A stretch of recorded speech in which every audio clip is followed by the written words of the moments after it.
Dear students, learners and my dear friends, इस tutorial में हम पोएट्स एंड पैनकेक्स लेसन को स्टडी करने चल रहे हैं।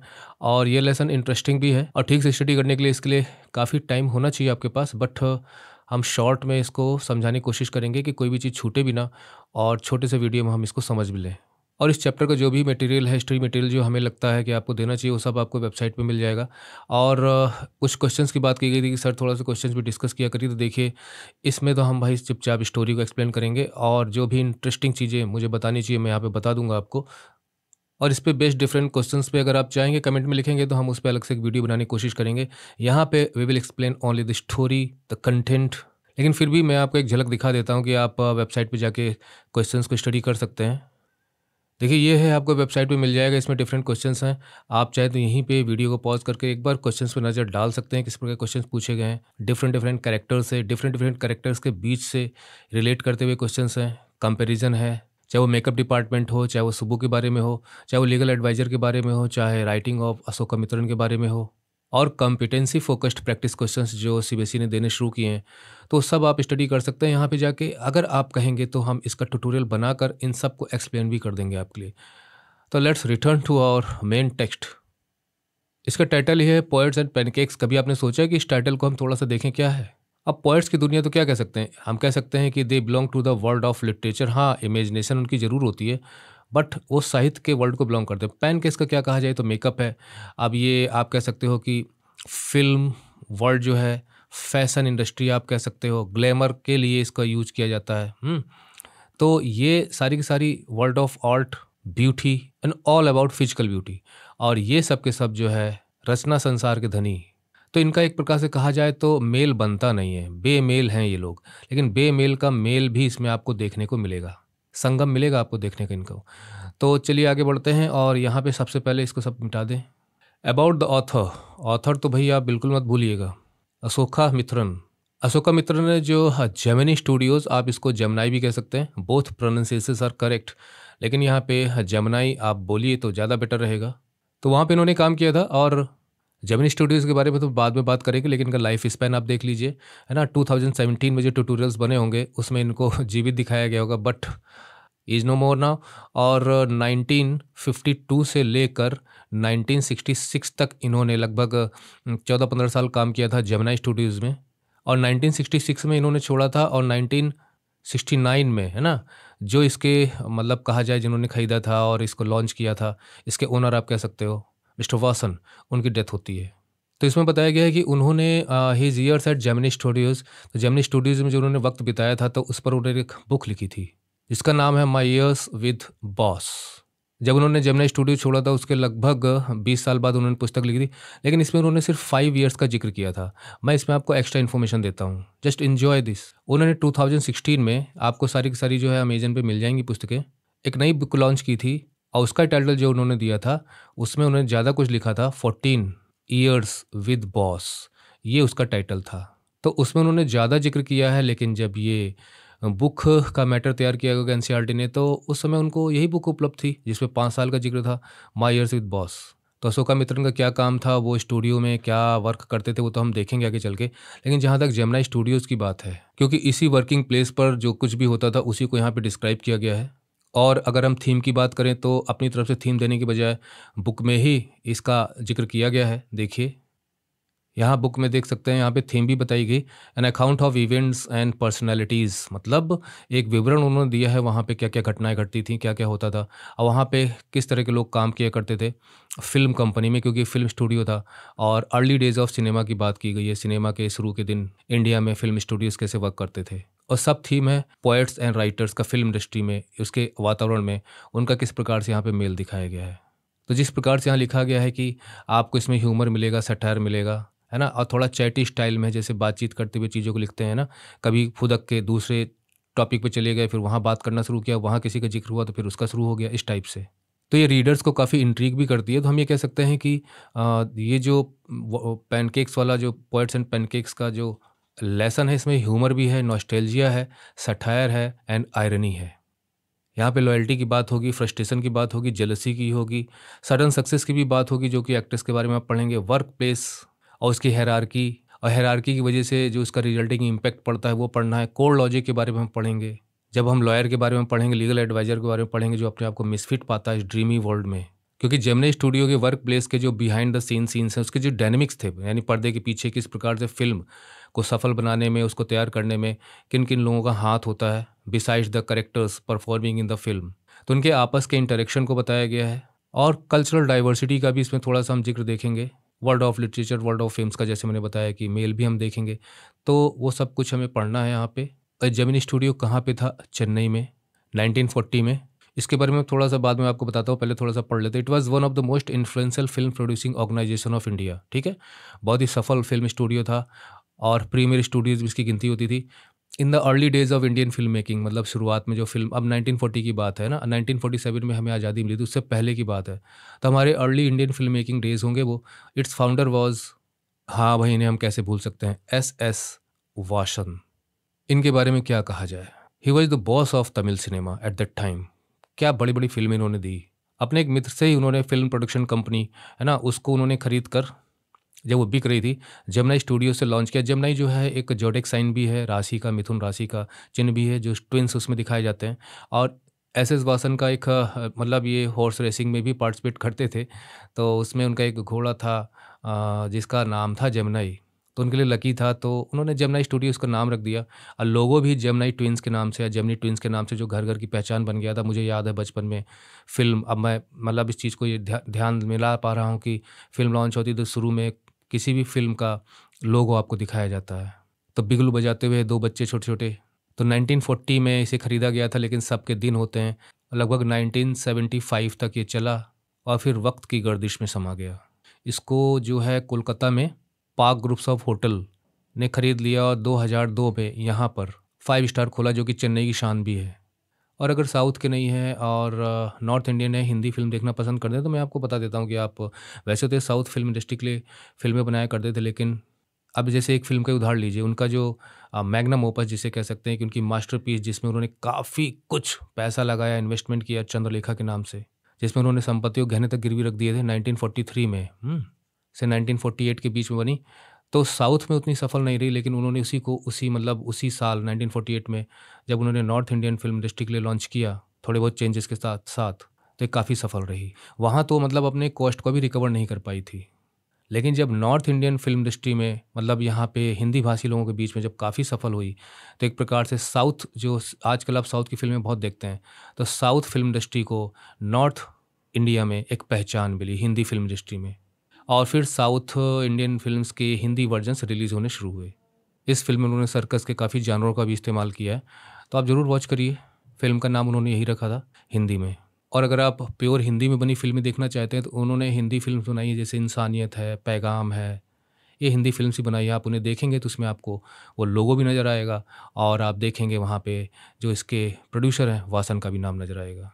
और कैसे मैं भूल जाऊँ यहाँ पे ज़िक्र करने के लिए, अभी भी जो चल रही हैं वो तमिल मैगज़ीन है, आनंद विकटन के नाम से, ठीक है? ये तो इनकी फ़िल्म खरीदने के पहले से ही चल रही थी और कितना इंटरेस्टिंग किस्से हैं, मतलब क्या-क्या बताया जाए, क्या-क्या छोड़ा जाए। आई माई सेल्फ फ़ील इंट्रिग, तो इंट्रिग अपने आप बन जाता है। एक गरीब घर से निकला जिसकी माँ कहीं न कहीं बाहर भी काम किया करती थी, है ना? पढ़ाई उन्होंने छोड़ दी इस चक्कर में, अपनी माँ को इस तरह से काम करते नहीं देख सकते थे और फिर वो देखिए किस प्रकार से छोटा-सा बिज़नेस स्टार्ट करके और तमिल फ़िल्म की शान बना, वर्ल्ड की शान बना। राइटर भी थे, एक he was a versatile personality. Business हो, चाहे राइटिंग हो, फ़िल्म वर्ल्ड में तो उनका आप योगदान पढ़ ही रहे हैं यहाँ पे। एक ऐड देने गए थे वो इस पत्रिका के कार्यालय में और इसको उन्होंने खरीद लिया और ग्रेट सक्सेस बनाया। लॉस में जा रही थी, इसको ग्रेट सक्सेस उन्होंने बनाया, आज भी छपती है। और विकटन टीवी जो है ना? वो अभी भी प्रोडक्शन करते हैं और वेब सीरीज़ भी बनाते हैं। ये तो उनका अभी भी चल रहा है। तो ये थे भैया एस.एस. वासन।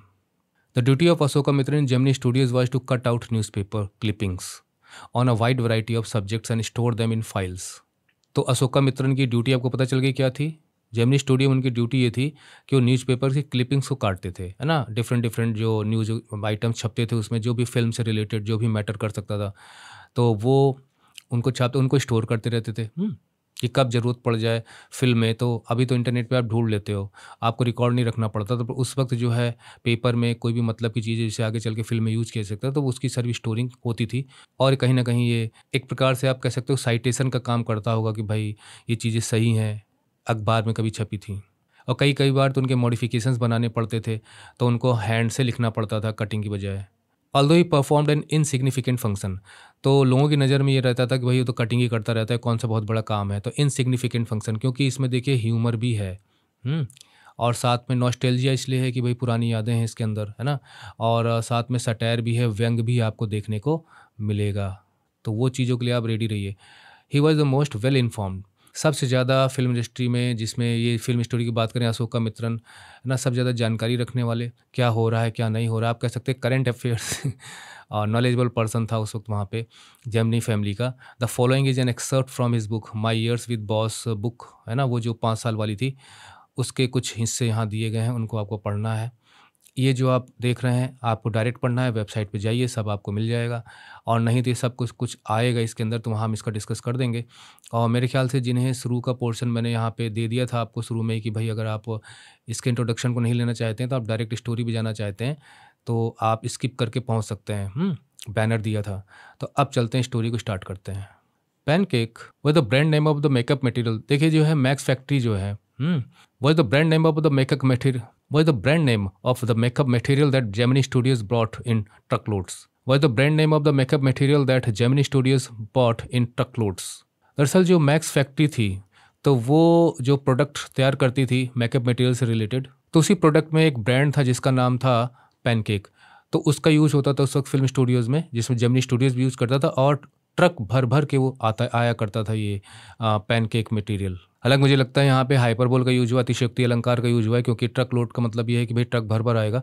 तो आप कह सकते हो कि in a large quantity it use to be bought. Greta Garbo, अब यहाँ पे कुछ नाम दिए गए हैं, ग्रेटा गाबो हैं और मिस गौहर हैं जो कि इंडियन फिल्म इंडस्ट्री से रिलेटेड हैं, अवैजंथी माला जो कि अभी भी हैं, और रथी अग्नोत्री अभी भी हैं। लेकिन इनका किस कॉन्टेक्स्ट में यूज़ किया गया यहाँ पे, देखिए इनके बारे में थोड़ा थोड़ा यहाँ लिखा भी गया है, आप खुद ही पढ़ सकते हैं। ऑनरेडी ऑस्कर तक ये पहुंची थी। अब देखिए इनका जो लाइफ स्पैन है वो 1905 से लेकर 1990 का है। और मतलब सोच रही कि ओल्ड टाइम में एक वर्क किया करती थी, शुरू की फिल्म इंडस्ट्री में काम किया करती थी, स्वीडिश अमेरिकन एक्ट्रेस थी, बहुत पॉपुलर थी। अब बताइए उन्होंने 1920s में काम करना शुरू किया। वैसे फर्स्ट साइलेंट फिल्म किसने प्रोड्यूस की होगी जरा बताइए। अरे भाई वही वैज्ञानिक है जिनका नाम आप बहुत ही जानते हैं अच्छे ढंग से, एडिसन ने। कब की बात है, 1993 की बात है।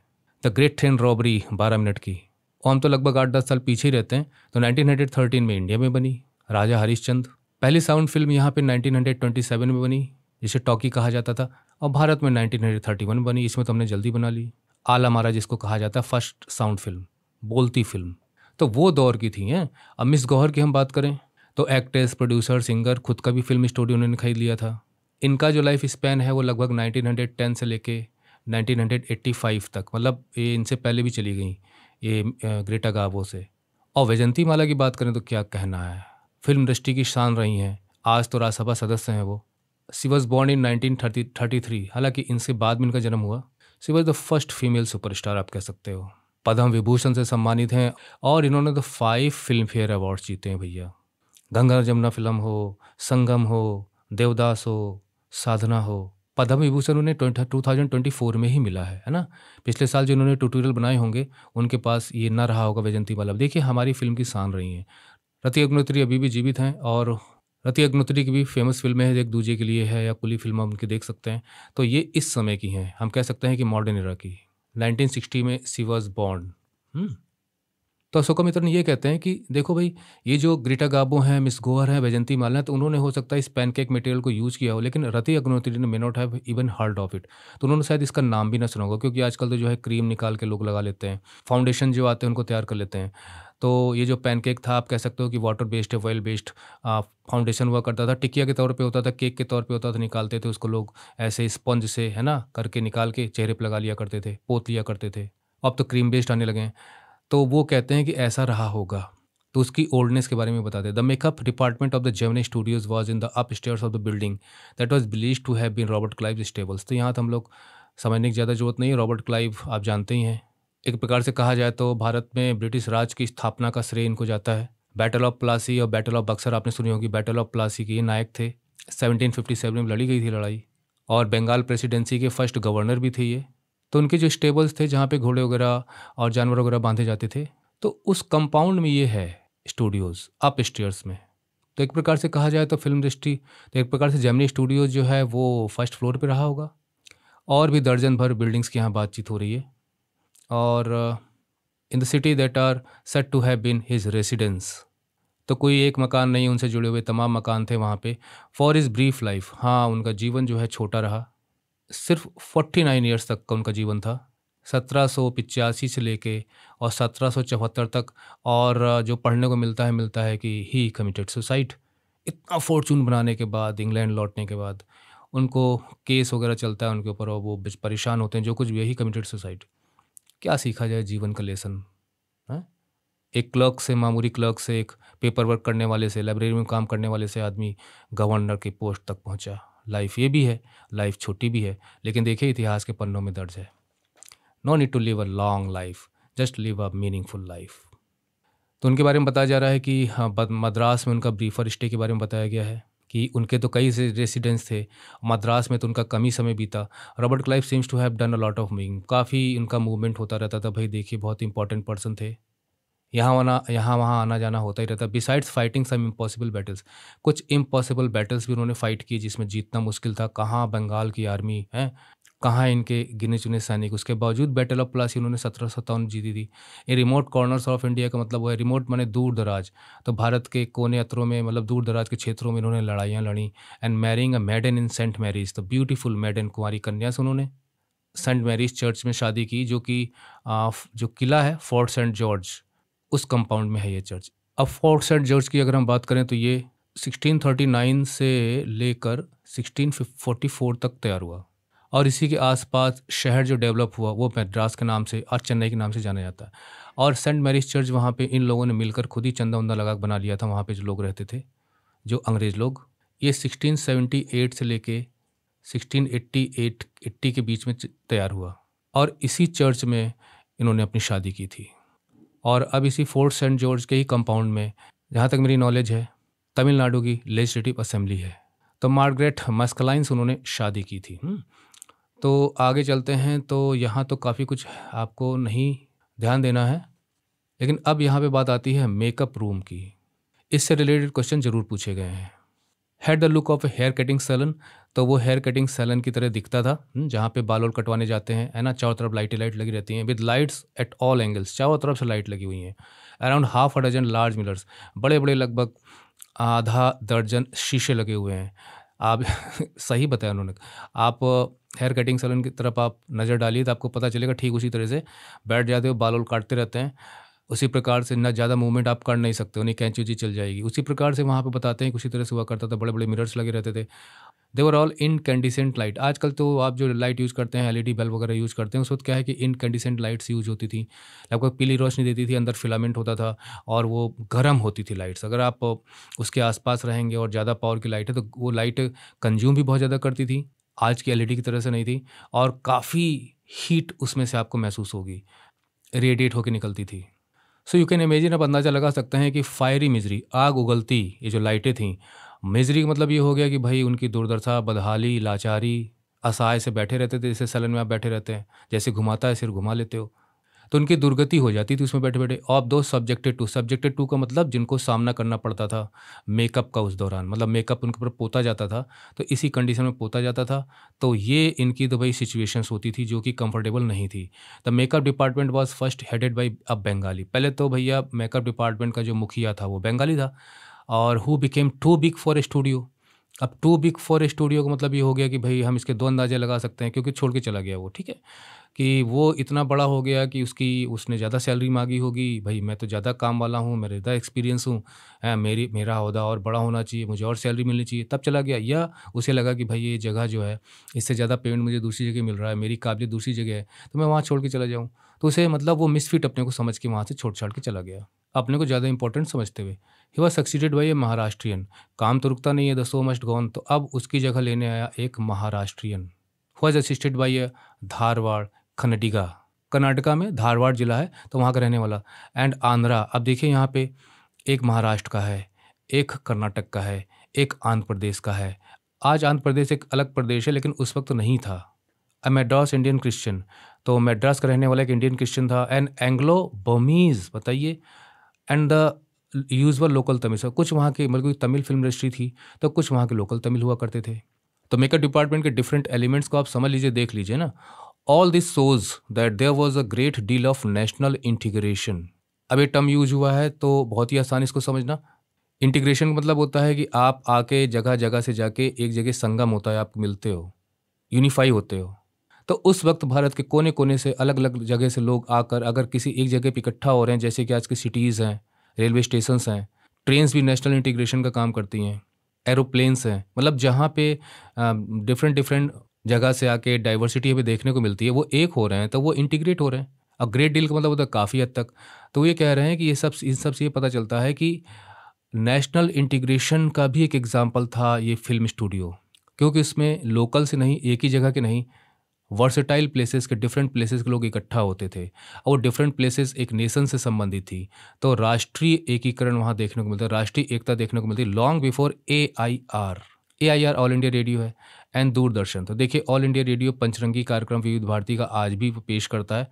मैं तो रेडियो के युग का रहा हूँ, मैंने सुना है। तो उसमें डिफरेंट डिफरेंट भाषा के प्रोग्राम्स होते हैं। तो ऑल इंडिया रेडियो भी एक प्रकार से देखा जाए तो पूरी भारत की आवाज़ हुआ करता था, सबका अपना एक ये ऑल इंडिया रेडियो स्टेशन हुआ करता था, आकाशवाणी। तो ये भी एक नेशनल इंटीग्रेशन का काम करता था, करता है। दूरदर्शन की बात की गई है, जिसने प्रोग्राम्स ब्रॉडकास्ट करने शुरू किए, तो ये भी नेशनल इंटीग्रेशन का काम करते हैं, क्योंकि दूरदर्शन पे भी अब तो दूरदर्शन जनरली लोग नहीं देखते हैं, क्योंकि केबल टीवी का और डिफरेंट प्राइवेट चैनल्स वर्क कर रहे हैं। तो इसमें भी भारत के पूरी की पूरी जो इंडिया है उसके कल्चर को, डाइवर्सिटी को रिप्रेजेंट किया जाता है दूरदर्शन पे। कि एक नेशनल इंटीग्रेशन मेकअप डिपार्टमेंट में ही देखने को मिलता था, within the makeup department, कि individual from different regions highlight the diverse nature of the film industry work force, है ना। कि एक फिल्म इंडस्ट्री में अब तो मतलब नॉर्मल हो गया, वर्ल्ड तो अब ग्लोबल हो गया, नेशनल इंटीग्रेशन की तो बात ही छोड़िए, बाहर के लोग भी आके काम कर रहे हैं। तो today's modern industry is national integration के साथ साथ एक ग्लोबल इंटीग्रेशन का भी शो करती है। तो बताइए, कहाँ 1940 की बात है, हैं? और अगर हम AIR की बात करें, हालांकि ये तो 1936 में स्टार्ट हो गया था। बहुजन हिताय बहुजन सुखाय इसका मोटो रहा है। दूरदर्शन की अगर हम बात करें तो वो 1959, तो मतलब हम कह सकते हैं कि रेडियो तो एक बोलने वाली चीज़ थी।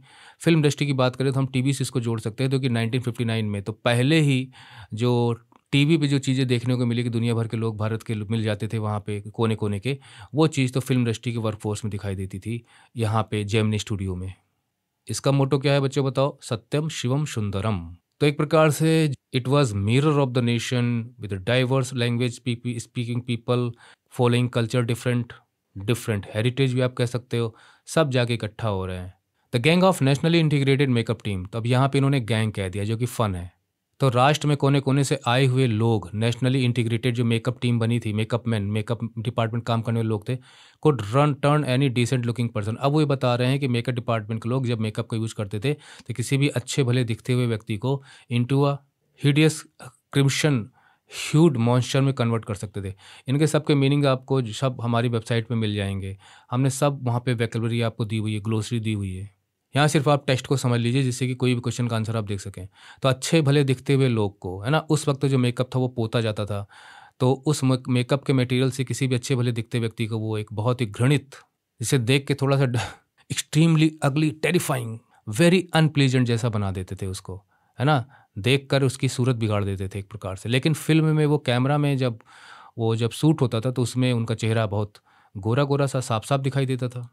रियल में वो हिडियस दिखते थे। क्रिम्शन माने होता है मतलब आपका कलर हो गया रेड कलर, ह्यूड भी कलर, मॉन्स्टर माने राक्षस जैसा बना देते with the help of truck loads of pancake, वही जो ट्रक भर भर के पैनकेक आता था। तो ये यहाँ पे इन्होंने, आप कह सकते हो कि यहाँ पे फन भी है और साथ में एक व्यंग भी है। And a number of other locally made portions, इसके अलावा जो है पैनकेक तो चलो ब्रांड था, इसके अलावा वहाँ लोकली मतलब वहाँ पे अलग से पोर्शंस है, लोशंस तैयार किए जाते थे। पोर्शंस जो हैं दोनों लिक्विड ही हैं। पोर्शंस जो है पीने की दवा हो गई, लोशंस लगाने की दवा हो गई। Those were the days of mainly indoor shooting. Shooting अक्सर उन दिनों में इंडोर हुआ करती थी, बाहर बहुत कम होती थी। स्टूडियोज़ होते थे बहुत बड़े बड़े बड़े, स्टूडियोज़ में ही पार्क का सीन, सब चीज़ का सीन फिल्मा लिया जाता था। And only 5% of the film was shot outdoor, सिर्फ 5% फिल्म बाहर होती थी, यानी कि ओपन में, outside the studio. I suppose the sets and studio lights needed the girls and boys to be made of look ugly in order to look presentable in the movie. अभी अपना मानते हैं, क्योंकि भाई ये फिल्म में department में काम जरूर करते थे, लेकिन उनका कुछ इनसे लेना देना था नहीं सूट वूट से। तो उनका कहना है कि ये मानते हैं कि जो स्टूडियो लाइट्स, मतलब स्टूडियो की लाइट तो आज भी ज़रूरत होती है, needed the girls and boys, कि उस समय जो स्टूडियो की जो लाइट्स होती थी, कैमरा जिन पे वर्क करता था, तो वो कैमरा तभी ठीक से काम कर पाते थे जब गर्ल्स एंड बॉयज़, मतलब उसमें जो काम करने वाले लोग हैं, उन्हें थोड़ा-सा अगली दिखना पड़े। तो ये कॉन्ट्रास्ट यहाँ शो कर रहे हैं कि इफ़ यू लुक अगली इन रियलिटी, तो कैमरा में और लाइट में जाने के बाद आप अच्छे दिखोगे। In order to look presentable in the movie, तो मूवी में आप ठीक-ठाक नज़र आएँ, प्रेजेंटेबल, उसके लिए आपको मेकअप लगाना पड़ता था। अ स्ट्रिक्ट हायरार्की, तो इसको भी आप ध्यान में रखिएगा, है ना? क्वेश्चंस इससे भी रिलेटेड बने हैं। हायरार्की मतलब होता है कि क्रम, पहले कौन होगा, फिर उसके नीचे कौन होगा, फिर उसके नीचे कौन होगा, फिर उसके नीचे कौन होगा। अगर इंडिया की हायरार्की देखें तो सबसे पहले प्रेसिडेंट हैं, तो ऐसे नीचे तक चलते चले जाते हैं।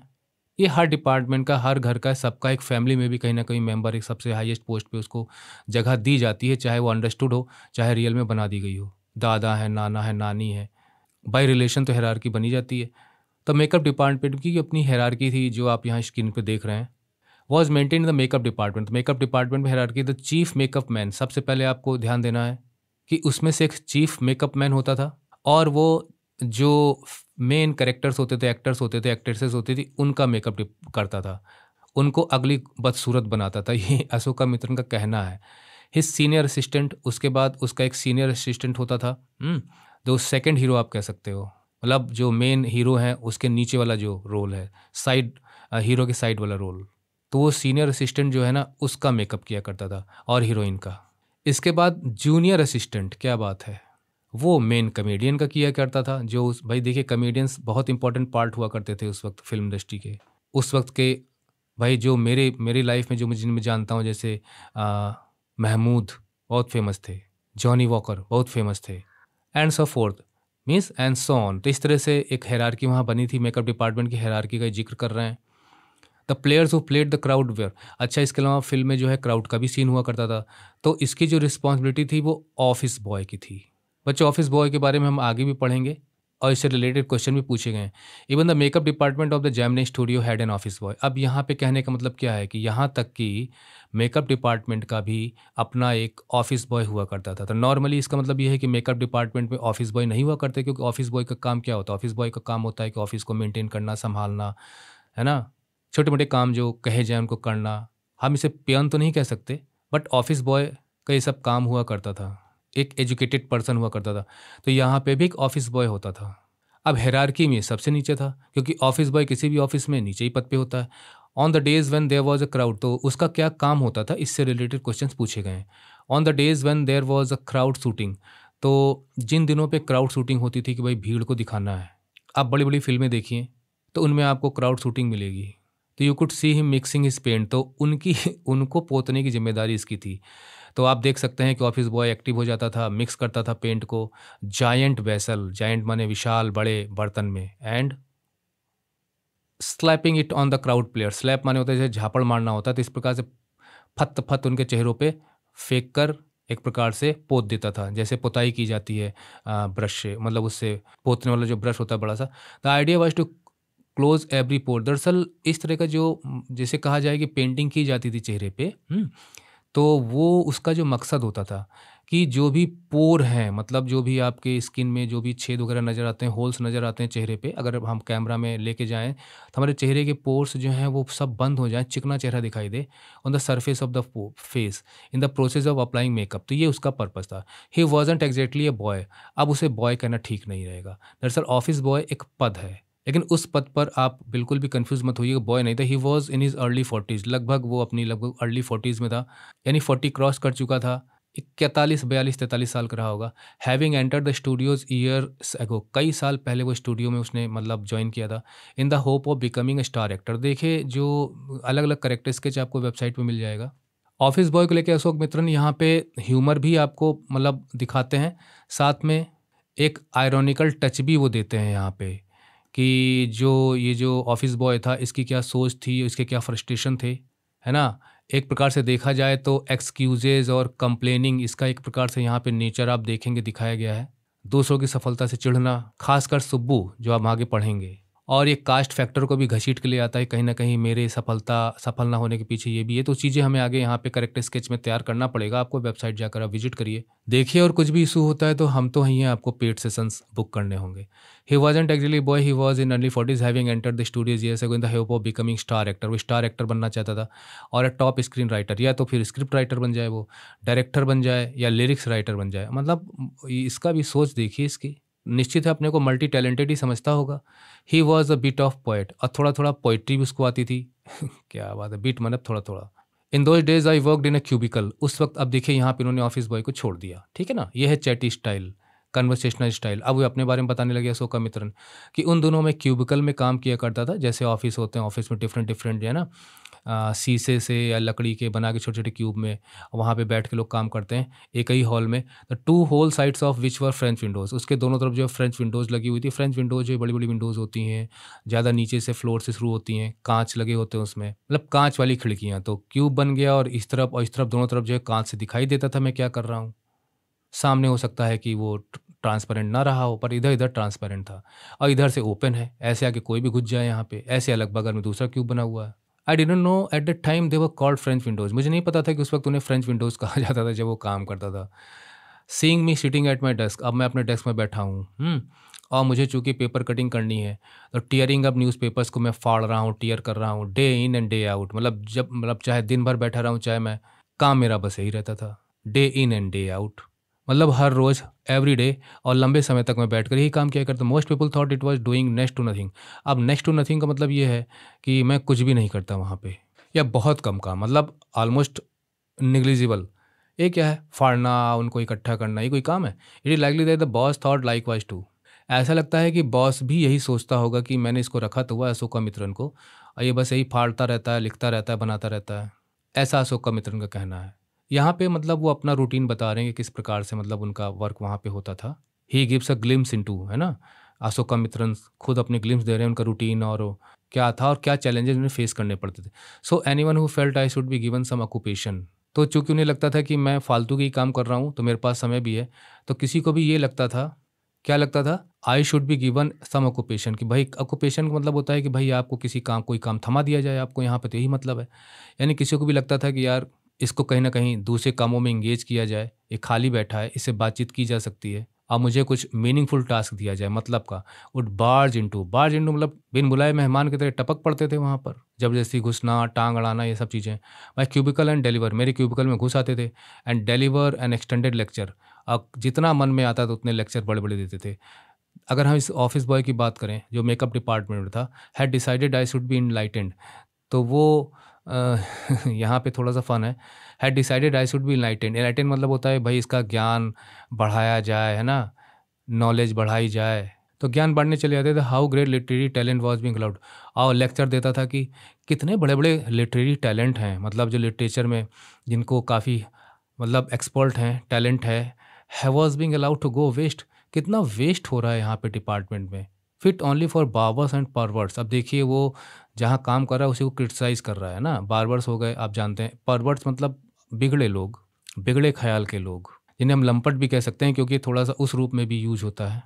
क्योंकि देखिए बहुत बड़ा डिपार्टमेंट है, कुछ अफेयर्स भी बन जाते होंगे, है ना, तो गंदी सोच के भी लोग यहाँ पे हैं, यहाँ पे लोग। तो वो कहता है कि उस, क्योंकि अभी हमने बताया था ऑफिस बॉय जो है वो भी मल्टी टैलेंट अपने को समझता था, तो कहता था कितना अच्छा अच्छा टैलेंट यहाँ पे बर्बाद हो रहा है।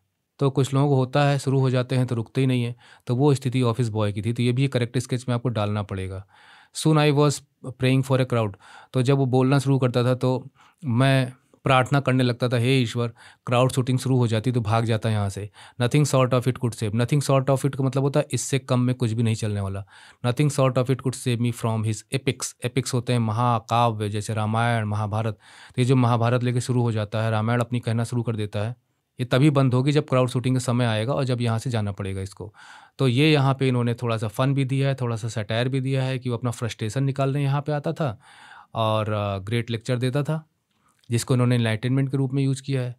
In all instances of frustration, चाहे कितनी भी कुंठा हो, चाहे आदमी, फ्रस्ट्रेशन कब होता है हमें, when we are unable to succeed in anything, जो करना चाहते हैं नहीं कर पाते हैं, या कर पाते हैं उस हिसाब से नहीं हो पाता जैसा हम चाहते हैं, तो हम बहुत कुंठित होते हैं, अपने आप को इन्फीरियर फील करते हैं। रंज, गुस्सा, शर्म, सब कुछ फ्रस्ट्रेशन का नाम है। इंस्टेंसेस माने एग्जांपल्स, चाहे फ्रस्ट्रेशन के कितने भी एग्जांपल्स इस ऑफिस बॉय से रिलेटेड है यहाँ पे या पूरे डिपार्टमेंट से रिलेटेड यहाँ पे, you will always find the anger directed towards a single person. सबका मतलब किसी का भी गुस्सा है, रंज है, कुल मिला के आके एक ही व्यक्ति को टारगेट करता था, एक ही व्यक्ति कारण था, इसी की वजह से सब कुछ है। जैसे टीवी सीरियल्स में दिखाते हैं ना, जो उसकी मेन कैरेक्टर होती है, जो अच्छी कैरेक्टर है, वही सबके बुराई का कारण बनी हुई है, सब लोग परेशान है उससे, तो कहते हैं इसकी वजह से, इसकी वजह से, इसकी वजह से हो रहा है, इसकी वजह से हो रहा है, और सब उसको नुकसान पहुंचाने की कोशिश करते हैं। तो ऑलवेज, अब यहाँ पे आपको मेन कैरेक्टर यहाँ का मिलेगा इस स्टोरी, मतलब ये जो हम लेसन पढ़ रहे हैं। तो fanned anger towards the one single person openly और कवर्टी। ओपनली मतलब खुले तौर पे, कवर्टी मतलब गुप्त रूप में, मन ही मन है, चुप चुप बात कर रहे हो, खुलकर पेश नहीं आ रहे हो। ओपनली मतलब खुल के भी कुछ लोग बोलने वाले थे। And this man of the makeup department was convinced. This man का मतलब ये है कि वही जो ऑफिस बॉय है, तो ऑफिस बॉय भी यही मानता था। कन्विंस्ड मतलब उसका ये पक्का मानना था that all his whose, ignominy and neglect. देखिए, ऊज का मतलब होगा उसकी भी दुख, तकलीफ, कष्ट, वेदना। इग्नोमिनी का मतलब होता है कि किस वजह से आपसे कोई मतलब आपके साथ ठीक से पेश नहीं आता, आपका तिरस्कार करता है, आपके इंसल्ट कर बैठता है, भाव नहीं देता, आपके दुर्भाग्य की वजह बन जाता है। तो कहते हैं कि मेरी सारी परेशानियां, मेरे दुर्भाग्य, अपयश और मेरा जो सम्मान नहीं होता, मेरी जो मानहानि होती रहती है, कोई करता नहीं है। लेकिन अब चूंकि पता चला कि उसे लगता है कि मैं बहुत ही योग्य हूँ, और बताइए क्राउड को पेंट करना पड़ रहा है, तो फ्रस्ट्रेट तो होगा ना। उसे लगेगा जैसे मेरी इंसल्ट हो रही है, मेरा सम्मान नहीं हो रहा है, तो वो है इग्नोमिनी। एंड नेगलेक्ट का मतलब होता है कोई मतलब कोई इंपॉर्टेंस ही नहीं दे रहा। असुब्बू को खूब इंपॉर्टेंस मिल रही है, जो आगे हम देखेंगे। जो छोटे मोटे काम करवाए जाते हैं, इससे जो पब्लिक शेम होती है, उससे जो मुझे दुख होता है, वूज वर ड्यू टू कोठा मंगलम सुब्बू। अब इसे भाई हम थोड़ा सा हरे से कर देते हैं, कोठा मंगलम सुब्बू। ये जो सुब्बू का करेक्टर है, इस पर आप जरूर ध्यान दीजिए, क्योंकि इसमें सब ज़्यादा बात सुब्बू की है, और सुब्बू से ही क्वेश्चंस डिफरेंट पूछे जा सकते हैं। जैसे डिफरेंट डिफरेंट जो और करेक्टर्स हैं, है ना, जैसे लीगल एडवाइज़र है, उसकी जो पोजीशन खुद की थी, क्यों लोग उसे चिढ़ते थे, और भी क्वेश्चंस बना के पूछे जा सकते हैं। तो जेमिनी स्टूडियो में उसकी सेकंड पोजीशन थी, और बनता है कि हम थोड़ा सा जिक्र कर लें सुब्बू के बारे में। देखिए, सुब्बू ने लगभग लगभग 20 साल दिए अपने, और चूंकि ये जो कुछ भी है एक संस्करण है, उनका मेमोर है जो उन्होंने अपना समय बिताया था अशोकामित्रन ने, तो सारी की सारी चीज़ें रियल हैं, कुछ भी इसमें फिक्शन नहीं है। हाँ, थोड़ा बहुत यहाँ मसाला वगैरह लगा के, फन बना के, सटायर बना के, जैसा भी हो, writer, director, author Ashok Mitran जो पेश कर रहे हैं। बट सुब्बू के बारे में बता दूं कि कोठामंगलम सुब्बू इनका पूरा नाम था। 1910 से 1974 तक का उनका लाइफ स्पैन है। अगर हम एस वासन की बात करें, यानी सुब्रमण्यम श्रीनिवासन, तो वो तो बॉस ही थे, वो बहुत इनको मानते थे। That is why he was number 2 in calling shots. Story department में काम करते थे, और अपने कैरियर में वो लगभग लगभग जेमिनी स्टूडियो में जनरल मैनेजर की पोस्ट तक पहुंचते हैं। तो ये तो फिलहाल पोस्ट है, लेकिन लोगों के बिना पोस्ट के भी, है ना, कहीं कहीं किसी मतलब हर डिपार्टमेंट में हर जगह कहीं ना कहीं कहानी रहती है कि भैया उसकी बहुत चलती है उसके बॉस के बाद। तो वो स्थिति थी। एस वासन ने श्रीनिवासन जी, तो जब उनकी डेथ हुई, जैसे मैंने आपको बताया था, और अगर हम इनकी बात करें तो ये बहुत ही मल्टी टैलेंटेड थे। चाहे नॉवेल्स लिखने की बात हो, चाहे स्क्रीन प्ले लिखने की बात हो, सॉन्ग्स लिखना हो, एक्टिंग करनी हो। अभी हम पढ़ेंगे आगे उनके कुछ क्रिएटिविटी के बारे में। और अशोकामित्रन जो कि Sahitya Akademi award winner, S Vasan अपने मरते समय तक वो एमपी रहे, मेंबर ऑफ पार्लियामेंट, और ये भी पद्मश्री विजेता। हो सके तो आप इनकी मूवी 1968 में जो रिलीज हुई थी, जो कि एक म्यूजिकल कॉमेडी है, थिलाना मोहनम्बई, इसे जरूर देखिए। और उनकी खुद की नॉवल पे फिल्म बनी है, थिलाना मोहनम्बल, है ना, 1968 में, जो कि तमिल क्लासिक भी मानी जाती है। तो वास्तव में उनकी जो दूसरी नंबर की पोजीशन थी, उसकी कई वजह थी। ही वॉज अ वर्सटाइल, उनकी जो वर्सटैलिटी काफ़ी ज़्यादा थी, क्रिएटिविटी काफ़ी ज़्यादा थी। चैरिटी में भी उनका नाम आएगा, लॉयल्टी, डिवोशन, इन सब का रिवॉर्ड उनको मिलता है। लेकिन साथ ही साथ इसी वजह से ये हीरो भी थे कुछ लोगों के लिए, तो कुछ लोगों के लिए विलेन भी थे। मतलब वो जो महकमा था, जो पूरा जो उस स्टूडियो का जो पूरा जो स्टाफ था डिफरेंट डिफरेंट डिपार्टमेंट का, और ऑफिस बॉय की चिढ़ क्या थी इनसे, वो इसमें आपको पढ़ना है। क्योंकि अशोकामित्रन ने लिखा है उसमें कि अगर 1952 के उन्होंने बारे में बात बताया कि एक समय 1952 में ये था कि लगभग 600 है ना, फुल टाइम एम्प्लॉयज़ काम किया करते थे इस जेमिनी स्टूडियो में। तो अच्छा खासा चलता फिरता तमिल फिल्म इंडस्ट्री और इंडियन फिल्म इंडस्ट्री की शान था ये जेमिनी स्टूडियो। लेकिन यहाँ पर आपको ये देखना है कि ऑफिस बॉय की क्या चिढ़ थी इनसे, उसके बारे में पढ़ना है। तो he could not have had a more encouraging opening in films than a grown up makeup boy. तो ये नरेटर अशोक मित्रन कहते हैं कि अगर हम देखें तो यहाँ पे ग्रोन अप बॉय की बात, तो वही ऑफिस बॉय है उसकी बात की जा रही है। तो वो कहते हैं कि जेम अगर हम बात करें, अगर कंपेयर करें, तो सुब्बू की ओपनिंग इतनी इनकरेजिंग ना रही होती। जिस हिसाब से उनको फिल्म इंडस्ट्री में सक्सेस मिली, उतना स्ट्रगल इनको नहीं करना पड़ा। तो शुरुआत से ही उन्हें कहीं ना कहीं ज़्यादा डिफ़िकल्ट सिचुएशन का सामना नहीं करना पड़ा और सफलताएं भी मिली। तो इनकरेजिंग ओपनिंग ना रही होती हमारी ऑफिस बॉय की तुलना में, ये बता रहे हैं यहाँ पे ना, कंपैरिजन है। ऑन द कॉन्ट्रेरी, अगर दूसरी तरफ देखा जाए तो he must have had to face, उन्हें निश्चित रूप से सामना करना पड़ता, फेस करना पड़ता मोर अनसर्टेन, मतलब कब क्या हो हमें नहीं पता है, ऐसी सिचुएशंस फेस करनी पड़ती। और डिफ़िकल्ट टाइम्स को फेस करना पड़ता, स्ट्रगल करना पड़ता, क्योंकि ऑफिस बॉय आज भी फ्रस्ट्रेटेड है कि वो जो टैलेंट उसके अंदर है उस हिसाब से उसे सफलताएं नहीं मिली, उस हिसाब से उसको सिचुएशंस नहीं मिली, और बल्कि इग्नोमिनी, नेगलेक्ट, उसके सारे वूज़ की, जो कि हमने पढ़ा था अभी ये वर्ड्स, की सिचुएशंस उसे फेस करनी पड़ी। फॉर का मतलब है यहाँ पे क्योंकि, because when he began his career, क्योंकि जब वो, क्यों कह रहे हैं ऐसा कि उनकी इतनी अच्छी इंकरेजिंग ओपनिंग ना रही होती अपने ऑफिस बॉय की तुलना में, क्योंकि जब उन्होंने अपने कैरियर की शुरुआत की थी ये सुब्बू ने, तो देर वर नो फॉर्मली स्टैब्लिश्ड। यहाँ पे अगर आपके मन में आता है ग्रोन अप बॉय की बात क्या हो रही है, तो हम यहाँ पे, एक तो मैं यहाँ पे सीधा सा मतलब दे सकता हूँ कि he had become adult, early 40s में था। तो अभी हम इसे भाई ओल्ड एज तो नहीं कह सकते, है ना। और दूसरा हम ये कह सकते हैं फ़न लेके कि इतना समझदार हो गया था लड़का, बड़ा हो गया था, अब उसे समझ में आ रहा था कि मेरी भी क्या पोजीशन होनी चाहिए। तो आप यहाँ थोड़ा सा सटायर भी कह सकते हैं, बट सिचुएशन जैसी भी बनती हैं भाई, डेस्टिनी होती है सबकी, तो उसकी भी ये बात कर रहे हैं। और यहाँ पे एक सोशल फैक्टर भी यहाँ पे आएगा, जो कि आप सोचिए कितना ये मैटर करता है, नहीं मैटर करता है किसी के कैरियर में। तो कहते हैं कि जब सुब्बू ने अपने करियर की शुरुआत की थी, तो देर वर, पहली बात तो ये है कि प्रॉब्लम क्या होती है कि उस वक्त कोई भी formally established film producing companies नहीं थी। ठीक है, ये आपको ध्यान में रखना है। मतलब स्टूडियोज़, कंपनी तो जो प्रोडक्शन कंपनी होगी, स्टूडियोज़ जहाँ पे शूटिंग वगैरह हो सकती है, वो प्लेस। तो आप कह सकते हो कि इंडिया में फिल्म इंडस्ट्री उस तरह से स्टैब्लिश्ड नहीं थी। Even the matter of education, अगर हम एजुकेशन की बात करें, यहाँ पे कंपैरिजन चल रहा है ऑफिस बॉय का और कोठामंगलम सुब्बू का।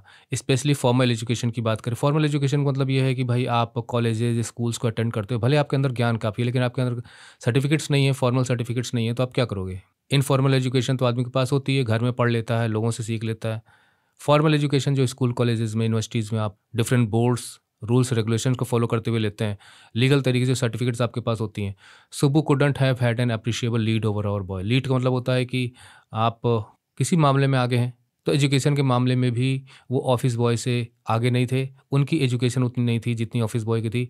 तो देखिए यहाँ पे कंपैरिजन चल रहा है, मे भी ये क्वेश्चन आ जाए, क्योंकि इस पैराग्राफ में हम, क्योंकि ये जो हम पढ़ रहे हैं यहाँ पे एक प्रकार से, हम एक प्रकार से कोठामंगलम सुब्बू का करेक्टर स्केच भी हमें यहाँ से मिलेगा, जो उनकी versatility, success in the film industry and the mixed feelings and resentment, है ना, he gets from member of the makeup department, है ना, खासकर ये ऑफिस बॉय। तो सारी चीज़ें यहाँ आपको पता चलेंगी। तो दो चीज़ें हमने बता दी यहाँ पे। तीसरी क्या है कि by virtue of being born a ब्राह्मण। तो दो सिचुएशंस ऐसी बताई हैं जहाँ पर ऑफिस बॉय तो भैया आगे रहना चाहिए था, क्योंकि ऑफिस बॉय जो है वाज यंगर देन सुब्बू, है ना, ऑफिस बॉय से ओल्डर थे सुब्बू, आपको समझना पड़ेगा। अब यहाँ पे बट लग गया भाई, और by virtue of being born a ब्राह्मण। तो ऑफिस बॉय की नज़र में, उसकी सोच में, उसके ओपिनियन में, वो इतना कन्विंस था इस चीज़ को लेके। अशोका मित्रन कहते हैं कि एक प्रकार से देखा जाए तो अशोका मित्रन की भी ना, मतलब अपने डिपार्टमेंट के अलावा यहाँ वहाँ बहुत नज़र रहा करती थी, हम तो यही कहेंगे भाई, है ना, इतनी जानकारी उनको है। तो बाय वर्च्यू ऑफ का मतलब होता है, मतलब इतने का मतलब ये होता है की वजह से, बिकॉज ऑफ, ठीक है। तो by virtue of being born a ब्राह्मण, चूंकि जो सुब्बू हैं उनका जन्म एक ब्राह्मण फैमिली में था। तो ऑफिस बॉय यहाँ पे अपने फ्रस्ट्रेशन में एक इशू और लेके आता है, जाति सरोकार को, how it affects a career, how it affects the situations and struggles in any career.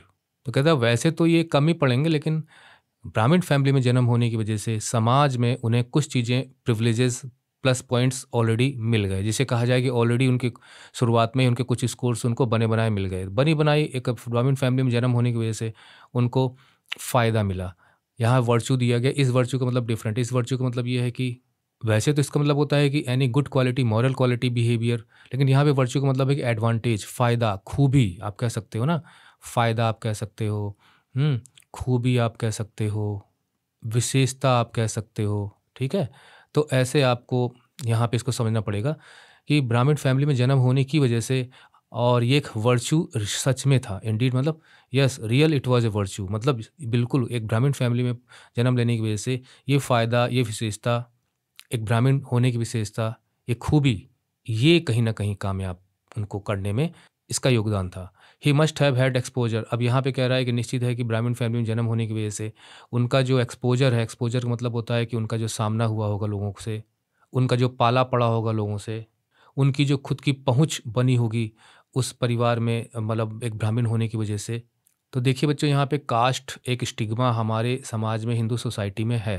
पहले बहुत था, अब तो अगर आपके पास टैलेंट है तो आप एग्ज़ाम्स क्वालिफाई करिए एंड यू गेट देयर। लेकिन तब की बात हो रही है ना, पुराने समय की। और ये भाई साउथ में जो लोग रहते हैं वो जानते होंगे किस प्रकार से वहाँ पे सब प्रभाव पड़ता है।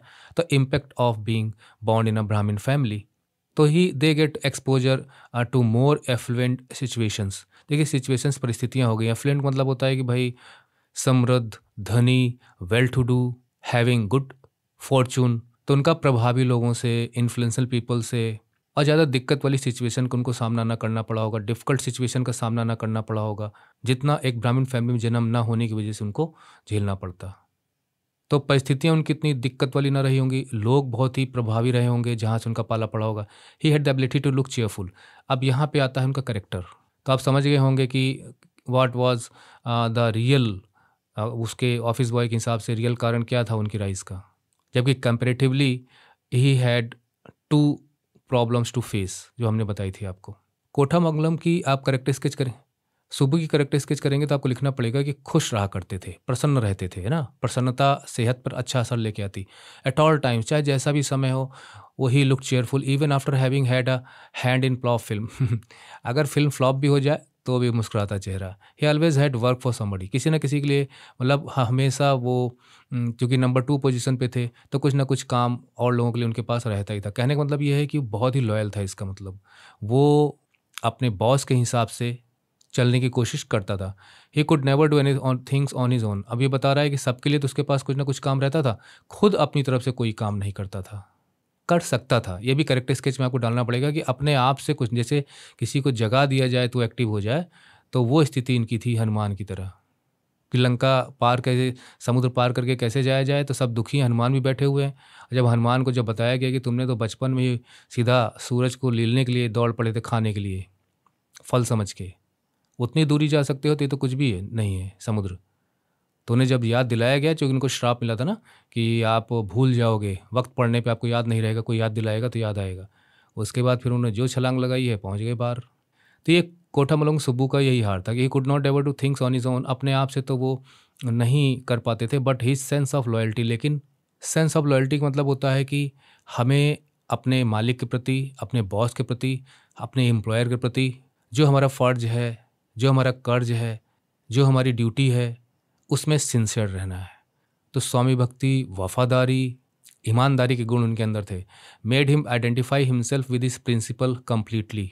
देखिए आइडेंटिफाई का मतलब होता है कि पहचान, हिमसेल्फ का मतलब होता है खुद की पहचान, विद का मतलब होता है के साथ। प्रिंसिपल, प्रिंसिपल यहाँ पे आए हैं बॉस, जो उनके बॉस थे, वासन साहब। कंप्लीटली मतलब पूरी तरह से। एंड टर्न हिज इंटायर का मतलब होता है पूरा का, इंटायर मतलब पूरा का पूरा, टर्न का मतलब बदलना, परिवर्तित करना, के रूप में ढालना। क्रिएटिविटी का मतलब होता है कि भाई उनकी जो रचनात्मकता थी, मतलब अपने इमेजिनेशन के बल पे वो क्या कर सकते थे। तो क्रिएटिविटी तो इमेजिनेटिव होती है ना। To his principal's advantage, advantage मतलब फ़ायदा, प्रिंसिपल्स का मतलब अपने बॉस के फ़ायदा। तो कुल मिला के आप यहाँ कह सकते हो कि यहाँ पे हम उनके एक पॉजिटिव करेक्टर स्केच की बात कर रहे हैं कि वो इतने लॉयल थे अपने बॉस को लेकर, अपने बॉस के प्रति, कि वो अपने आप को अपने बॉस के से आइडेंटिफाई करके चलते थे। मतलब ठीक उसी तरह से जैसे उनके बॉस चाहते थे, यानी मेरे बॉस क्या चाहते हैं मुझे वही करना है, तो दोनों में एक मेल होना चाहिए।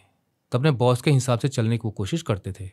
तो हमेशा खुश रहने वाला, ऑप्टिमिस्टिक रहने वाला, क्योंकि फ्लॉप फिल्मों के बावजूद भी वो प्रसन्न है, तो अपनी पूरी की पूरी क्रिएटिविटी अपने प्रिंसिपल्स के तो इसलिए यहाँ पे लिखा गया है and identify himself with his principal completely. तो कम्प्लीटली मतलब पूरी तरह से। तो उसके प्रिंसिपल, उसके बॉस उस फिल्म इंडस्ट्री में, मतलब उस स्टूडियो में क्या उससे उम्मीद करते हैं, एक्सपेक्टेशन करते हैं, क्या वो चाहते हैं, क्या उनका गोल है, क्या लक्ष्य है, क्या वो सॉल्यूशन चाहते हैं, तो वो टर्न हिज इंटायर क्रिएटिविटी, मतलब खुद की, सुब्बू साहब अपने खुद के अंदर की जो भी क्रिएटिविटी थी, रचनात्मकता थी, क्या वो कर सकते थे अपने डिफरेंट आइडियाज़ को यूज़ करते हुए, वो सब का सब टर्न करने का मतलब होता है कि सब का सब यूज़ कर डालते थे टू हिज प्रिंसिपल्स एडवांटेज, अपने प्रिंसिपल के फ़ायदे के लिए, बॉस के फ़ायदे के लिए। बॉस के फ़ायदे का मतलब सीधा सीधा मतलब ये है कि बॉस क्या चाहते हैं अगर वो करके दे दो तो वही है प्रिंसिपल्स एडवांटेज। तो अपना पूरा का पूरा टाइम, सोच, एनर्जी वो अपने प्रिंसिपल के एडवांटेज के लिए लगाते थे। I have to fulfil the desires and will of my boss, he was tailor made for films. अब देखिए यहाँ पे चेयरफुल है और यहाँ पे सेंस ऑफ लॉयल्टी की बात की गई है और turn his entire creativity to his principal's advantage की हमने बात देखी। दूसरी चीज़ ये है कि टेलर मेड था भाई फॉर फिल्म्स। टेलर मेड का मतलब होता है कि ही was already suitable for film industry, जैसे वो फिल्म इंडस्ट्री के लिए ही बना हो। गॉड गिफ्टेड, उसके अंदर टैलेंट था, पहले से तैयार, पूरी तरह से योग है ना। कभी कभी मतलब जब आप बड़े होंगे तो ये कहेंगे यार क्या बताऊँ, बेवजह मैं यहाँ वहाँ फंसा था, वास्तव में तो ईश्वर ने मुझे इसीलिए बनाया है। तो कोई ट्रेन करने की ज़रूरत नहीं थी, वो नेचुरली टेलर मेड था फॉर फिल्म्स। जैसा मैं अपने आप ऑलरेडी मैं बता चुका हूँ कि सारे के सारे मीनिंग्स वगैरह सब आपको हमारी वेबसाइट पे मिल जाएंगे। है was a man who could be inspired when commanded, इसको भी आपको ध्यान में रखना है, व्हेन कमांडेड। यहाँ आपको इसका ये आंसर है इसका कि जहाँ पे हमने देखा था he could never do things on his own, यानी अपने आप से वो किसी काम में जल्दी नहीं लगता था, हाँ दूसरों को काम देता रहता था। तो यहाँ लिखा गया है कि है was a man who could be inspired when commanded, आप उसे जब कुछ करने के लिए कहोगे तब वो पूरी तरह से एक्टिव होता था। जैसे सीधा सीधा मतलब ये है कि जब आप किसी स्विच को ऑन करते हो तो वो पंखा हो, लाइट हो, कोई मशीन हो, चलनी शुरू हो जाती है, वैसे वो आइडल पड़ी रहती है। तो जब उन्हें कोई आदेश दिया जाता था, कुछ काम करने के लिए कहा जाता था, तब वो इंस्पायर होते थे, मतलब woke up to devote his full energy and creativity towards that. अब यहाँ पे देखिए सिचुएशंस यहाँ दी गई हैं, थोड़ा सा फनी क्रिएट किया गया यहाँ पे। The rat fights the tigress underwater and kills her but takes pity on the cubs and tends them, मतलब बहुत प्यार से देखभाल करना, लविंगली। चूहा लड़ता है एक टाइग्रेस से, पानी के अंदर लड़ता है। अब देखिए पानी के अंदर लड़ाई हो रही है और चूहा उसको मार भी देता है, लेकिन उसे दया आ जाती है उसके बच्चों पर, जो टाइग्रेस होती है, और चूहा उनके बच्चों की देखभाल करता है। बताइए, वाइल्ड सिचुएशन है। अब ये यहाँ पे एक सिचुएशन क्रिएट कर दी, मतलब एक कमांड मिला उनको। I don't know how to do the scene, मुझे समझ में आ रहा है सीन को मैं कैसे फिल्माऊँ यार। द प्रोड्यूसर उठ से, प्रोड्यूसर कहा करते, मतलब यहाँ पे एक एग्जांपल दिया गया है कि इस तरह से चीज़ें होती थी, तो प्रोड्यूसर कहेगा कि कैसे सीन को फिल्माऊँ। Subbu would come out with 4 ways. अब यहाँ पे he was already tailor made वाली बात आपको यहाँ पे समझ में आ रही है। Subbu could come out with 4 ways, Subbu 4 तरीके से आपको बता देगा कि कैसे आपको सीन को फिल्माना है। The rat pouring affection on it's victims offspring, offspring मतलब हो गया जो यंग वंस हैं उसके, विक्टिम का मतलब हो गया शिकार, मतलब शिकारी ने जिसका शिकार किया है तो उसको विक्टिमाइज किया है, तो यहाँ पे शिकार तो टाइग्रेस है जिसे चूहे ने मार दिया है। पोरिंग मतलब होता है उड़ेलना, भर भर के प्यार उड़ेल रही है, अफेक्शन माने प्यार, स्नेह, है ना। तो सीधी सी बात है, आप सीन में ये दिखाओ कि चूहा जो है, जो टाइग्रेस के जो बच्चे थे उनको खूब प्यार कर रहा है, good, but I am not sure it is effective enough. Effective enough का मतलब इस सीन में उतना जान नहीं आएगी, जानदार असरदार सीन नहीं बन पा रहा, कुछ और बताओ यार। The producer would say and in a minute, the producer इस तरह से कहेगा कि, द प्रोड्यूसर जब इस तरह से कहेगा तो क्या होगा, दूसरा वाला तो सामने वाला कहेगा बताओ इनको 4 तरह के सीन बताए, यानी मतलब एक कहा जाए कि ऑलरेडी ऑप्टिमिस्टिक, चीयरफुल, ये नहीं तो ये लो, ये नहीं तो ये लो, वैसे ऊँगते बैठे हुए हैं, जैसे सिचुएशन पकड़ाई एक्टिव हो गया माइंड। तो वो चीज़ यहाँ बताइए कि ट्राई जब उनसे कहेगा यार सीन में जान नहीं आएगी इस तरह, एक ही मिनट में Subbu would come out with 14 more alternatives, 14 और अल्टरनेटिव सीन बता देंगे, ऐसे करो, ऐसे करो, ऐसे करो।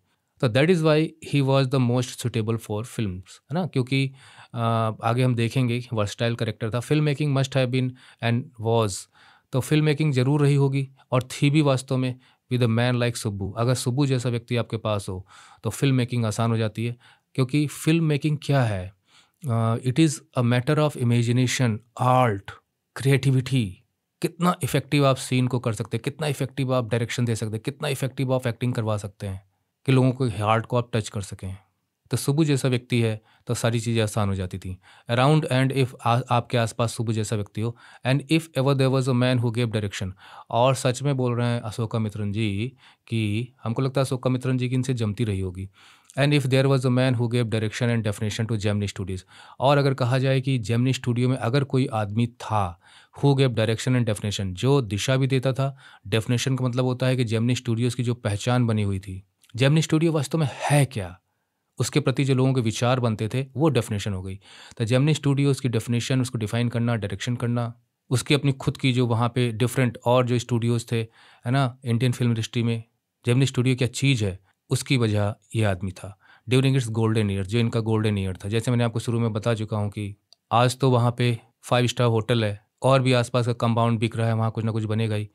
1940 से आप कह सकते हो खरीदा गया था, 1975 तक, है ना? इसका आप कह सकते हो एक अच्छा खासा गोल्डन पीरियड था। एक से एक फ़िल्में इस स्टूडियो ने बनाई।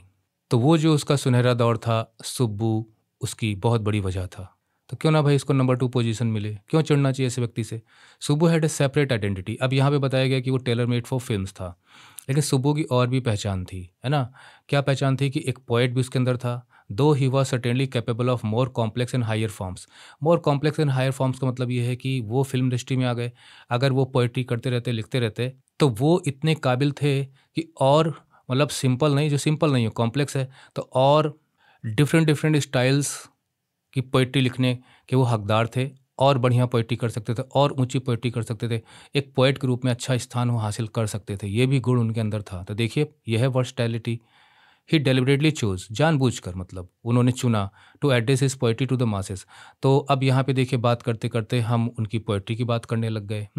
चैटी स्टाइल एक प्रकार से।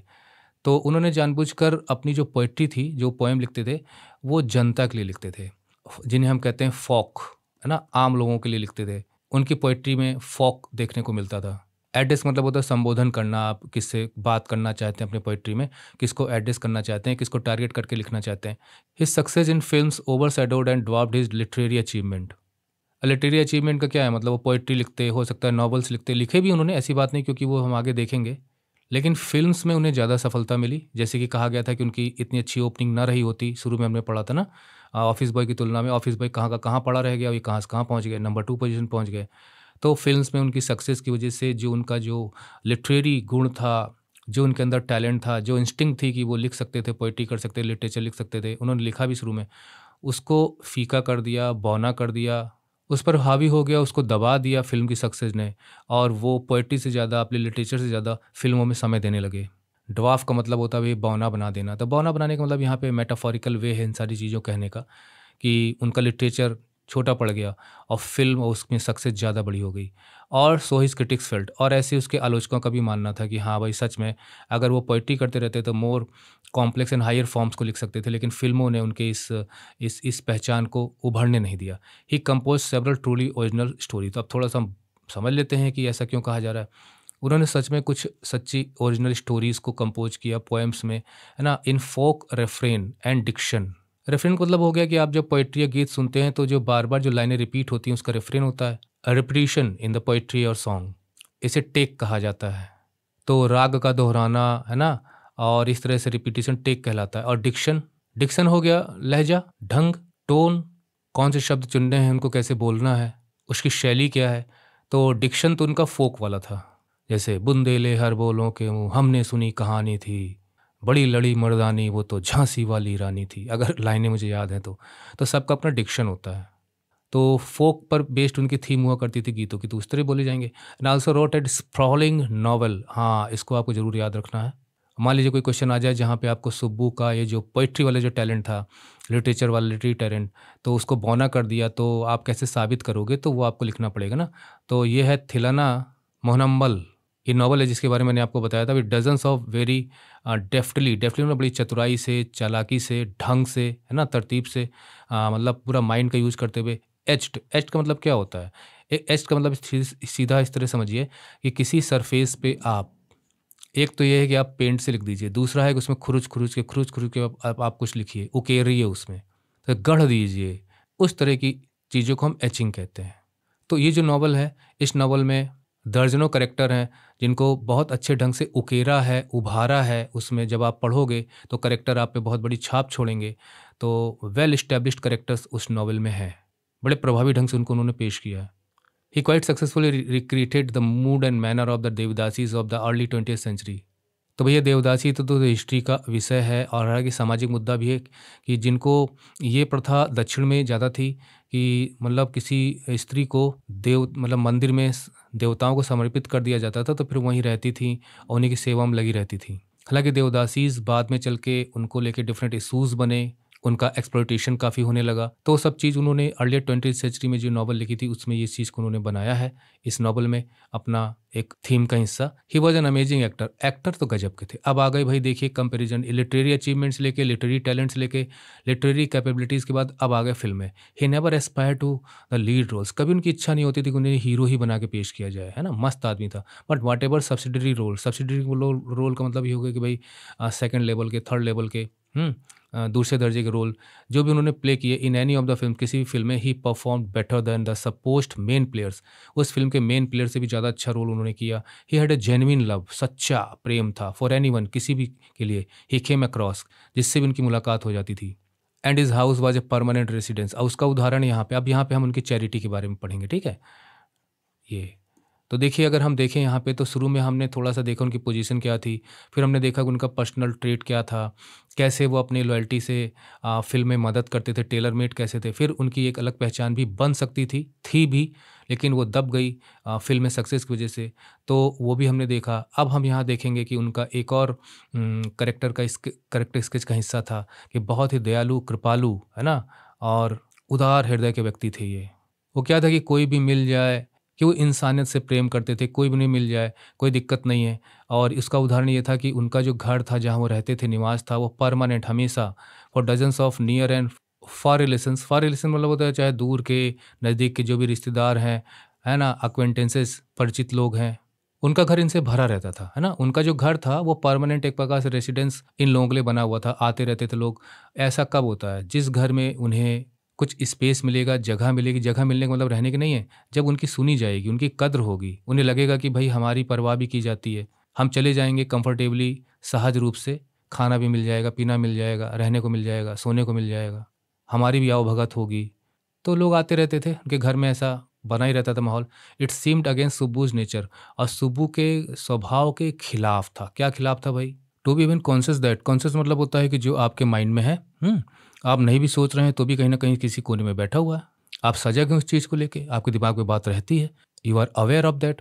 Even conscious that he was feeding, feeding मतलब होता है खिला रहे हैं, पिला रहे हैं, एंड सपोर्टिंग मतलब सहायता कर रहे हैं, सो मैनी ऑफ देम, इतने सारे लोगों की। तो कहने का मतलब ये है कि उनके घर में आना जाना लगा रहता था, कोई भी मिल जाए, अजनबी भी हो तो हेल्प करने के लिए और खिलाने पिलाने के लिए रेडी रहते थे, उनके घरों में लोग आते थे। और ये उनके स्वभाव के खिलाफ था, मतलब नेचुरली वो इस चीज़ का ध्यान नहीं रखते थे कि कितने लोग आ रहे हैं, खा रहे हैं, कोई हिसाब किताब ना रखना, मतलब एहसान लादने की भावना नहीं थी। He did not keep in his mind, in his thinking, कि देखो इतने लोग आते हैं, खा लेते हैं, चले जाते हैं, हम कुछ कह नहीं पाते हैं। तो दिमाग में इन सब चीज़ों को नहीं रखते थे। और सच अ चैरिटेबल, इतना चैरिटेबल पर्सन एंड इनप्रोविडेंट। इम्प्रोविडेंट का मतलब ये हो गया भाई, प्रोविडेंस तो ये होता है कि भाई आपका फेट है, भाग्य है, गॉड कंट्रोल करता है, ऐसे कहते हैं लोग। इम्प्रोविडेंट मतलब होता है कि फ्यूचर को लेकर बहुत ज़्यादा परेशान ना रहने वाला। और ऐसे व्यक्ति को लोग कहते भी हैं कि तुम बहुत लापरवाह हो, तुम्हें ख्याल नहीं है भविष्य में ज़रूरत पड़ सकती है पैसे की, है ना, खर्च कम करो, बचाओ। तो ये सब फीलिंग्स रखना उसके स्वभाव के खिलाफ था। जो होगा देखा जाएगा, प्रेजेंट में जियो। तो खर्च करने में उदारता दिखाने वाला, लापरवाही बरतने वाला आप कह सकते हो, भविष्य का ख्याल न रखने वाला, चैरिटी में जा रहा है तो जा रहा है पैसा, तो वो हो गई आपकी सोच, इम्प्रोविडेंट मैन हो जाएंगे। And yet he had enemies, और उसके बावजूद भी उसके दुश्मन थे। अब ये बात तो भाई जमी नहीं ना, अच्छा नहीं लगा, लेकिन क्या करें, समाज ऐसा ही होता है, दुनिया ऐसी है, पहले भी थी अभी भी है। फिल्म्स हो चाहे सीरियल्स हो, चाहे आपके आसपास का हिस्सा हो। तो इतना दयालु, कृपालु, चैरिटेबल और इतना खर्च करने वाला व्यक्ति जो सोचता नहीं था लोगों के खर्च करने के लिए, लोगों के पीछे, इसके दुश्मन थे। वॉज इट, क्या इसकी वजह थी? Because he seemed so close and intimate with the boss, क्या इसकी एक वजह ये थी कि वो अपने बॉस के बहुत नज़दीक था? और was it his general demeanour, demeanour मतलब होता है उसका बिहेवियर, स्वभाव और बर्ताव, लोगों से इंटरेक्शन, जिस ढंग से वो पेश आता था, दैट रिजेंबल मतलब के जैसा दिखना, साइकोफेंट। अब लोग अपने ढंग से अंदाज़ा लगा लेते हैं भाई कि वो कैसा व्यक्ति है, वो आपके डिमीनर से पता चलता है। तो क्या उसका जो डिमीनर था उससे वो कहीं साइकोफेंट तो नहीं था, मतलब चापलूस तो नहीं था, खुशामदी तो नहीं करता रहता था अपने बॉस की, जिसकी वजह से उतना इतना बड़ा स्थान हासिल था? ये तो बहुत ही नॉर्मल सी चीज़ है, कोई भी कह देगा ना कि जी हजूर करते रहते हैं तो बॉस तो पसंद करेगा ही, किसको नहीं पसंद है जी हजूरी। और साथ में चुगलखोर भी समझते रहते होंगे, क्योंकि भाई बॉस को ये पता होना चाहिए कि क्या क्या हो रहा है, आप उन्हें थोड़ा सा यहाँ वहाँ की बातें बताते रहो, कौन क्या कर रहा है, तो भी आपको बॉस पसंद करेगा, जासूस के तौर पे रहो। एनीवे, उसके दुश्मन की वजह क्या ये थी कि वो बॉस के बहुत ज़्यादा नज़दीक था। इंटीमेट का मतलब यही होता है कि मतलब वेरी क्लोज, है ना, बहुत ही नज़दीक के रिलेशन रखने वाला, ज़्यादा परिचित। यह एक और कारण बताया जा रहा है, और रेडीनेस टू से नाइस थिंग्स अबाउट एवरीथिंग। अब ये यहाँ पर आपको समझना पड़ेगा, कॉन्ट्रास्ट दिया गया है कि हिज रेडीनेस टू से नाइस थिंग्स अबाउट एवरीथिंग। क्या उसके दुश्मन इसलिए ज़्यादा थे कि वो बॉस के ज़्यादा करीब था और चुगलखोर या चापलूस रहा होगा, या हमेशा इतना पवित्र मन, इतना अच्छा मन उसका, इतने अच्छे विचार उसके कि वो लोगों के बारे में अच्छी ही बातें करता था, क्या इस वजह से दुश्मन थे? तो ये यहाँ पे एक ज़बरदस्त सटायर है, ठीक है? सटायर आप कह सकते हो। लेकिन साथ ही साथ यहाँ जो उन्होंने कहा कि इतना चैरिटेबल पर्सन, इम्प्रोविडेंट मैन, तो भी उसके दुश्मन थे, ये आयरनी है। तो उसकी अच्छाई की वजह से उसके दुश्मन थे, या बॉस की नज़दीकी की वजह से दुश्मन थे? अब यहाँ पे ज़्यादा टाइम नहीं, मैं एक्सप्लेन करता आपको सेकंड वाला पॉइंट जो सटायर था। इन एनी केस, कुछ भी कहो, किसी भी मामले में there was this man in the makeup department. लोग चाहे जो भी सोचते हों, लेकिन यहाँ पे ये जो आदमी है, द मेकअप डिपार्टमेंट का आदमी, निश्चित है कि यहाँ पे ऑफिस बॉय होगा। Would wish direst things for Subbu, direst things for Subbu. जितना बुरा से बुरा वो सोच सकता था सुब्बू के लिए, वो सब सोचता था, कर्स करता था सुब्बू को। हालांकि मुझे लगता है कि बहुत बढ़ा चढ़ा के बोला जा रहा है, हाइपर बोल है, लेकिन नॉर्मली ऐसा ही होता ही है, जिसे हम पसंद नहीं करते ना, उसका बुरा ही बुरा चाहते हैं। और यहाँ पे डायरेक्ट लिखा है, यानी जितना बुरा हो सकता है उसका, इसका ये हो जाए, उसका वो हो जाए, इसको आगे आप जो कुछ समझ लीजिए। तो भैया बहुत ज़्यादा ऑफिस बॉय चिढ़ता है इससे। क्यों चिढ़ता है? क्वेश्चन पूछ लिया जाए तो आप जवाब लिखिएगा, जबकि सुब्बू कुछ नहीं किसी का बिगाड़ रहा है। वैसे ऐसे लोगों का कोई इलाज नहीं है ना, जो मन में सोच सोच के तरह तरह की चीज़ें खुद ही बना लेते हैं, और सामने वाले को पता भी नहीं है यार कि मुझसे क्यों इतना चिढ़ता है, मैं तो कभी किसी का बुरा नहीं सोचता। अगर हम किसी का बुरा करें तो वो हमारा बुरा सोचे तो समझ में आता है, हम तो मस्त चाल से चलते चले जा रहे हैं, हाथी की चाल से किसी को नुकसान नहीं पहुंचा रहे हैं, कुत्ते पता नहीं क्यों भौंकने लगते हैं। ऐसी सिचुएशन है यहाँ पे। ज़्यादा हार्श हो गया ना मैं? एनीवे, ऑफिस बॉय से भी हमारी भाई वो है, सिंपैथी है। अब इसके आगे का पार्ट जो है वो हम सेकंड ट्यूटोरियल में, इसका जो सेकंड पार्ट होगा वहाँ पे हम आपको समझाएंगे, क्योंकि ट्यूटोरियल काफ़ी लंबा हो रहा है और बाद में इसे एडिट करने में मेरे पास है ही नहीं उतने पावरफुल लैपटॉप्स की मैं कर सकूँ, तो मुझे 2 पार्ट में बनाना पड़ेगा, नहीं तो मैं एक ही पार्ट में इसको एक्सप्लेन करने के मूड में था। एनीवे, एंडिंग द ट्यूटोरियल, इसके दूसरे पार्ट में मिलते हैं। Bye bye, study well and take care.